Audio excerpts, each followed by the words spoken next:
کے کانوں سے سنا جائے، ایک معصوم سی آواز آتی ہے کانوں میں، اب منہ جن رخساروں کو پیار کرتے تھے آ کے دیکھو کیا حال ہوا ہے۔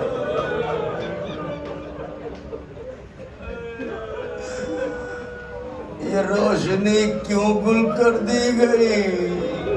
کیا کوئی پردہ دار بیوی آنے والی ہے؟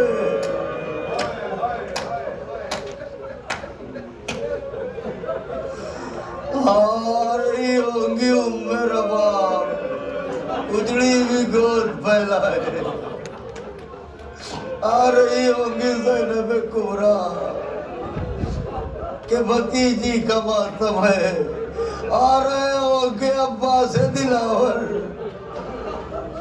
آ رہی ہوں گی فاطمہ زہرا، میری بھتیجی کا ماتم ہے، میری پوتی کا ماتم ہے، بیویاں آ رہی ہوں گی، آ گئی ہوں گی، ہم تو یہ کہہ بھی نہیں سکتے آ رہی ہوں گی، اس لیے کہ مجلس حسین ہو اور وہ دکھیا ماں نہ آئے، یہ کیسے ہو سکتا ہے؟ وہ ماں جو 14 صدیوں سے روئے جاتی ہے، آئے میرا غریب، آئے میرا شہید، آئے میرا مظلوم۔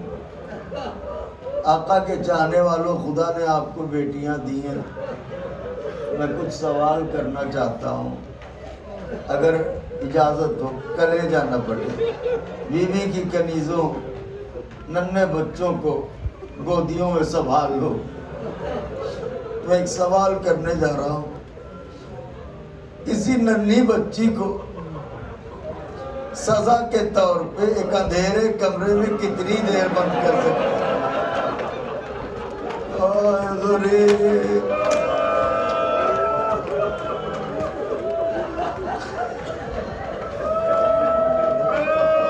یہاں تو نہیں مگر ہندوستان میں اکثر لائٹ چلی جاتی ہے، اگر رات کا وقت ننھی بچی ہے، لائٹ جاتے ہی ایک دم سے چلاتی ہے، بابا اندھیرا ہے، بابا روشنی کرو، آئے سکینہ،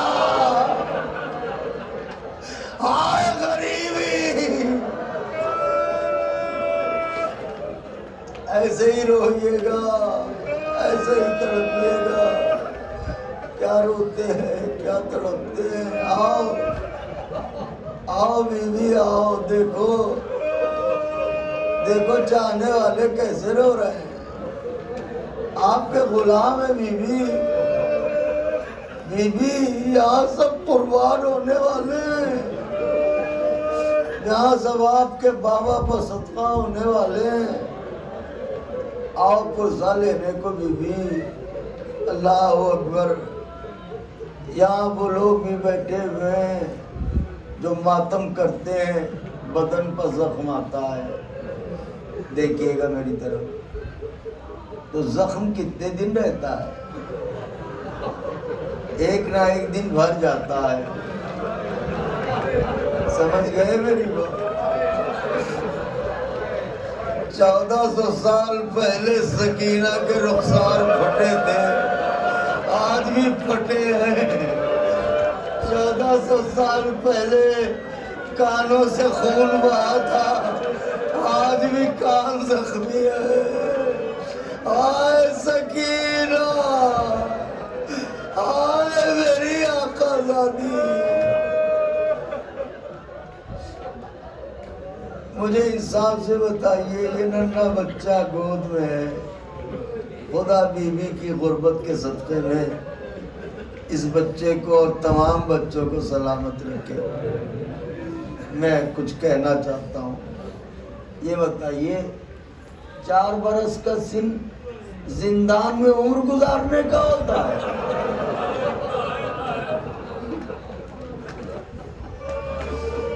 یہ 4 برس کا سن گھر آنگن میں زندگی بسر کرنے کا ہوتا ہے؟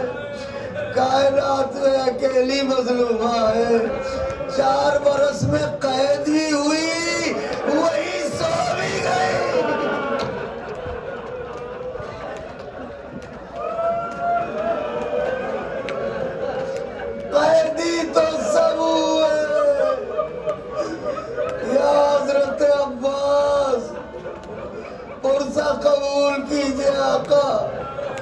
قیدی تو تمام بیویاں ہوئی، مگر زینب قید تھی، ام کلثوم قید تھی، رباب قید تھی، ام لیلا قید تھی، سید سجاد قید تھے، سکینہ قید ہے۔ ارے رہائی کہاں ملی؟ آئے سکینہ بی بی، آئے حسین کی دکھیا بیٹی، آئے میری آقا زادی۔ اگر کلیجہ نہ پھٹے دو چھوٹی چھوٹی روایتیں پڑھوں گا انشاءاللہ، حالانکہ جی بھر کے کون رو پائے گا، کہیں ان پر رونے سے جی بھرتا ہے،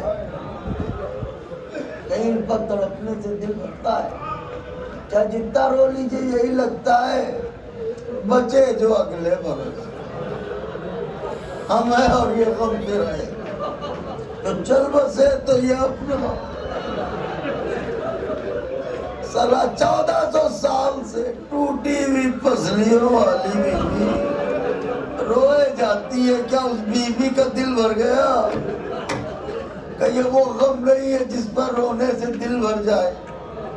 سوگوارو بس دو چھوٹی چھوٹی روایتیں۔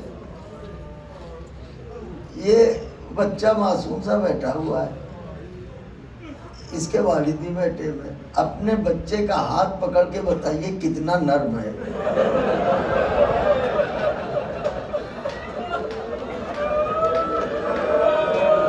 اس کے سینے پہ ہاتھ رکھیے، دیکھیے کتنا نرم ہے، اس کی جلد کھال کتنی نرم ہے۔ غریبی سکینہ بتاؤ، 11ویں محرم کو جب کارواں رسیوں میں باندھ کے لے جایا گیا، کارواں چلا تھا کہ اتنے میں شمر ملعون نے کہا حسین کی بیٹی بھی تو آئی تھی، کہاں کا زندہ ہے کہ مر گئی؟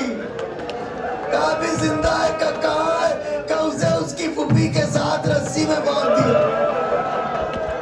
ملعون کہتا ہے اسے لے کے آؤ۔ سکینہ کو پھوپھی سے جدا کیا گیا، ہائے سکینہ پھوپھی کا دامن چھوڑتی نہیں ہے۔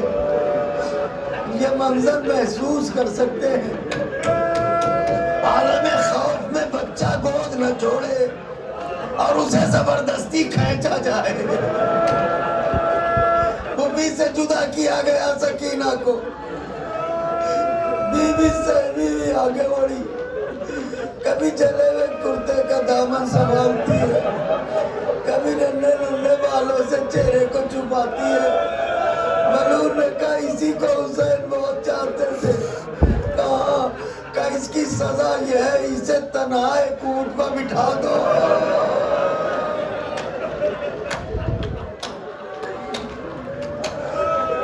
ظالموں نے کہا ایسا نہ کر، یہ سنبھل نہ پائے گی، گر جائے گی، بہت کنزر ہے۔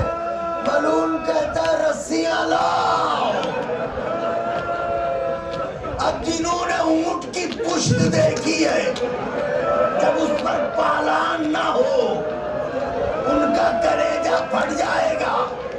ماہرین حیوانات کہتے ہیں یہ اونٹ کی پشت کی جو ہڈی ہوتی ہے یہ اتنی سخت ہوتی ہے کہ لکڑی کا پالان بھی کچھ دنوں میں گھس جاتا ہے، اور اونٹ جب چلتا ہے تو ریڑھ کی ہڈی کبھی آگے کھسکتی ہے کبھی پیچھے ہٹتی ہے۔ ملعون کہتا ہے رسیاں لاؤ۔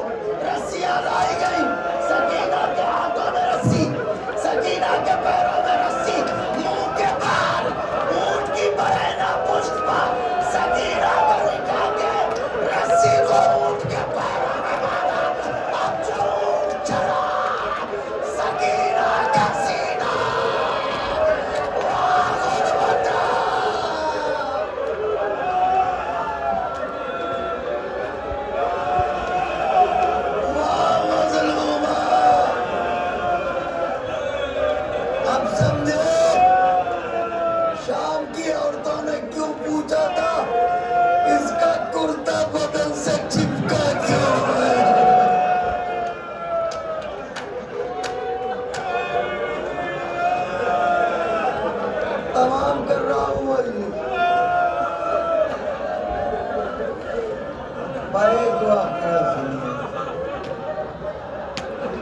لمحے بھر کو ٹہل جائیے، خود کو سنبھالیے۔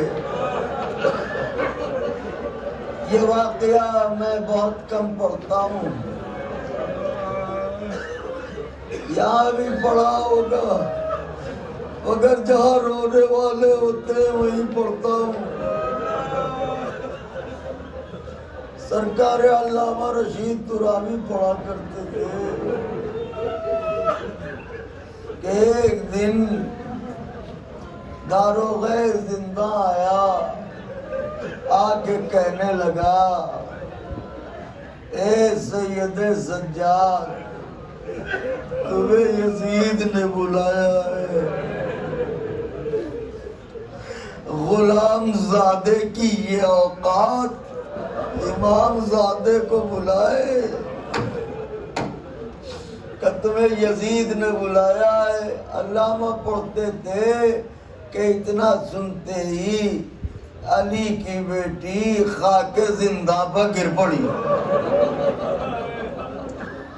تڑپ کے صوبے آسمان دیکھا، معبود یہ میرے موجائے حسین کی نشانی ہے،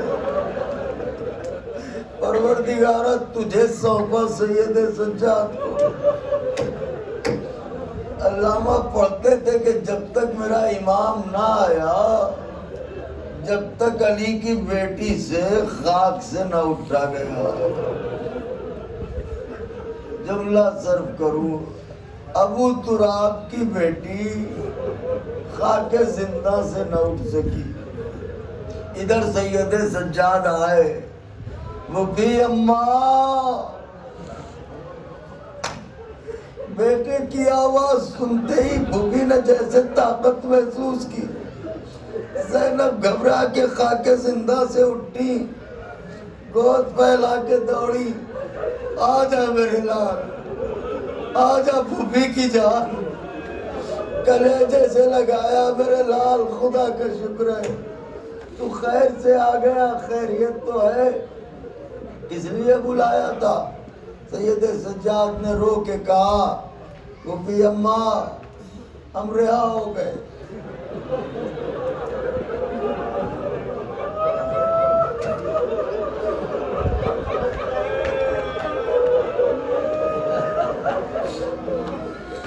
رہائی دلانے والے کہہ رہے ہیں ہم رہا ہو گئے۔ میں اتنا سننا تھا، اللہ اکبر، کیسے پڑھوں کیسے پڑھوں، کب بھی ہم رہا ہو گئے۔ یزید نے پوچھا یہاں رہو گے یا مدینے جاؤ گے؟ علی کی بیٹی نے تڑپ کے پوچھا، میرے لال تم نے کیا کہا؟ کب بھی اماں میں نے کہہ دیا میں اپنی طرف سے کچھ نہ کہوں گا جب تک کہ پھوپھی سے پوچھ نہ لوں۔ کہ تم نے یہ کہا؟ کہاں؟ کہ میرے لال کہہ دیا۔ کہاں پھوپھی اماں کہہ دیا؟ تو کہا پھر جا کے اس سے کہو، اس نے میرے گھر والوں کو مار تو ڈالا، مجھے رونے نہ دیا۔ اس سے کہو میرے شہیدوں کے کٹے ہوئے سر بھجوا دے، علی کی بیٹی ماتم کرے گی۔ لیجئے، شام کی اور عورتوں کو اطلاع دیا گیا، اور عورتیں آئیں، خاک نشینوں میں انتظار ہے کٹے سروں کا۔ علامہ پڑھتے تھے، کاش میں پڑھ لے جاؤں، اے بیوی مجھے طاقت حوصلہ اور لفظیں دیجیے، بیان عطا کیجیے کہ میں آپ کی مصیبت پڑھوں تو در و دیوار ہو، کیونکہ آپ کا غم ہے ہی ایسا۔ بیویاں، شام کی عورتیں، علامہ پڑھتے تھے، اتنے میں در زندان پر شور اٹھا، ہٹو ہٹو راستہ دو۔ کسی نے کہا کون آ رہا ہے؟ آج حسین کے بچپن کے ساتھی حبیب کا کٹا ہوا سر آ رہا ہے۔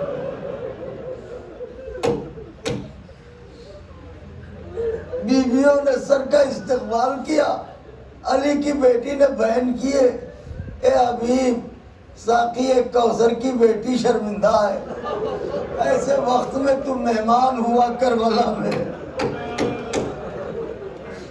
مجھے ساقی کوثر کے خیمے میں پانی بھی پینے کو نہ ملا.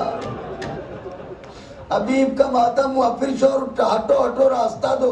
کسی نے کہا اب کون آ رہا ہے؟ کہا اب سعید کا سر آ رہا ہے, سعید کا ماتم. ہٹو ہٹو راستہ دو. اب کس کا سر آ رہا ہے؟ زہیر کا سر آ رہا ہے. علامہ پڑھتے تھے, ایک ایک کا سر آتا رہا. بیویاں ماتم کرتی رہی, مگر اب کے شور تو اٹھا لیکن ذرا کیفیت بدلی تھی. عورتوں نے گھبرا کے کہا ہٹو ہٹو راستہ دو. کسی نے کہا کون آ رہا ہے؟ کہا وہ آ رہا ہے جسے جیتے جی گھوڑوں سے رونق دیا گیا.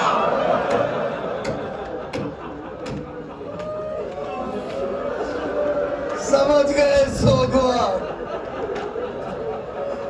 بیویاں تڑپ گئی. واہ قاسمہ, واہ قاسمہ. قاسم کا ماتم ہوا. شور اٹھا ہٹو ہٹو راستہ دو. کسی نے کہا اب کون آ رہا ہے؟ کہا اب زینب کے نونہار اور محمد کے کٹے ہوئے سر آ رہے ہیں. جیسے ہی انو محمد کے نام سنے بیویاں زینب کبریٰ کی طرف بڑھی. بی بی پرسہ لے لو بچوں کے. بی بی نے تڑپ کے کہا خبردار, مجھے میرے بچوں کا پرسہ کوئی نہ دے. پرسہ دینا ہو تو اس کا پرسہ دو جس پر رونے والی ماں دنیا میں نہیں ہے. آوازوں کو نہ دبائیں نوجوان, جس پر رونے والی ماں دنیا میں نہیں ہے. بیویوں نے انو محمد کا ماتم کیا. ایک بار پھر شور اٹھا ہٹو ہٹو کلیجہ تھامے. اور آگ والے بیٹھے ہٹو ہٹو راستہ دو. کسی نے کہا اب کون آ رہا ہے؟ آواز آئی اب ام لیلا کا گیسوں والا 18 برس والا کڑیل جوان جس کے جانے سے حسین کی آنکھوں کا نور چلا گیا. اب اس اکبر کا کٹا ہوا سر آ رہا ہے. علامہ پڑھتے تھے بچوں پر نہ رونے والی زینب. جیسے ہی اکبر کا نام سنا زینب آگے بڑھی, اکبر کے سر کو لیا, رخساروں پر رخسار رکھے, آواز دی میرے لال پھوپھی کو اتنا بتا دے کیا اسی دن کے لیے 18 برس پالا تھا تیرا کٹا ہوا سر اپنی گود میں دیکھو. ارے جب آپ کے گریے سے یہ حال اتنا گونج رہا ہے, سوچیے اہل حرم کے رونے پر زندان میں کیا ہوگا. اللہ اکبر. ایک ایک کا سر آتا رہا, ماتم ہوتا رہا. ایک ایک شہید کا سر آتا رہا, ماتم ہوتا رہا. سعید کا سر ماتم ہوا, حبیب کا سر ماتم ہوا, قاسم کا سر ماتم ہوا, اور محمد کے سر ماتم ہوا, اکبر کا سر. یہاں پہنچ کے علامہ ان کے لہجے میں ایک عجب گھبراہٹ, ایک اضطراب ہوتا تھا. وہ کہتے تھے کہ اب تک تو جب سر آتے تھے تو شور اٹھتا تھا, لیکن اس بار شور نہیں اٹھا, ہلچل ہوئی. اب کانپتی ہوئی آوازوں سے عورتوں نے کہا بادب ہو جاؤ, بادب ہو جاؤ, بادب ہو جاؤ. کسی نے کہا اب کون آ رہا ہے؟ کہا حسین کے لشکر کا علمدار عباس.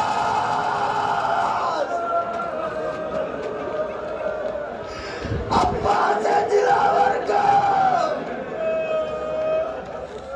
کٹا ہوا سر آ رہا ہے. وہ کٹا ہوا سر جو گھوڑے کی گردن میں لٹکا دیا گیا تھا, کتنے پتھروں سے ٹکرایا. سر مظلوم. جیسے ہی نام عباس سنا, علامہ پڑھتے تھے, تمام بیویاں ادب کے ساتھ اٹھ کے کھڑی ہوئی, ایک صف بنائی, بیچ میں زینب, دونوں جانب بیویاں, سامنے تشت میں سر, سر پر پڑی خون کی چادر.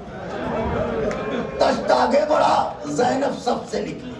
تشت اور آگے, زینب اور آگے. تشت اور آگے, زینب اور آگے. تشت اور آگے, زینب اور آگے. تشت قریب آیا، زینب نے خون کی چادر کو ہٹایا، 32 برس کے غیرتدار بھائی کا کٹا ہوا سر اپنی گود میں لیا، مگر علامہ پڑھتے تھے قیامت ہوئی جب تک سر عباس تشت میں تھا آنکھیں کھلی تھی، جیسے ہی زینب نے گود میں لیا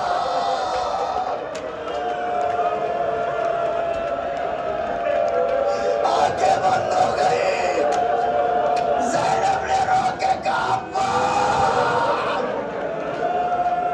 آنکھیں کھولو، بازوؤں کے نیل نہ دکھاؤں گی، دروں کے نشان نہ دکھاؤں۔